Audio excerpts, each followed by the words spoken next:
পাকসু দালালে তো কইলো যে বিদেশে আইনে বাড়ি গাড়ি সব দিব, এখন তো সোনাটাও দেয় না, কামও দেয় না। কথা তো খারাপ কও নাই, দালালে তো এটাই কইছে, দালালের দ্বারে যাওয়া লাগবে। চলো দালালের কাছে যাই, দালালে ধরে দুইটা চারটা মাইরে দিয়ে চলো। হ্যাঁ এটাই করা লাভ খারাপ।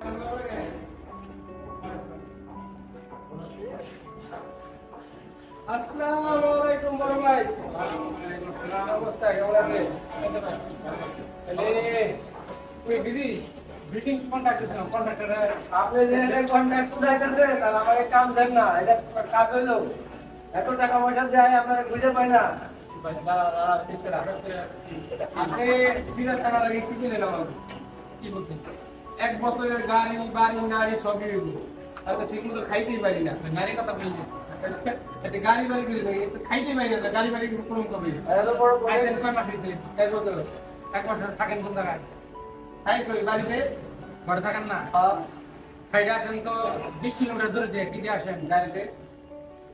গাড়ি আছে, আসা থাকার বাড়ি আছে, কথা কথা মিলছে আমার লোকে মিলছে, তো কোম্পানির আপনি আমার গাড়ি বাড়ি দিবেন না, আর দেওয়ার কথা গাড়ি বাড়ি থাকা মেয়ের কথা মিল নাই, নারী মিল নাই। গাড়ি বাড়ির মিল আছে, তাহলে আবার আপনার কমপ্লেন কি আর কোন কমপ্লেন হাজারো প্রবাসী এরকম প্রতারণার শিকার হচ্ছে, এইসব এজেন্টকে ধরলে ও ভাই টাঙ্গাইল কি করলেন? এই তো কোনো মিলে নাই।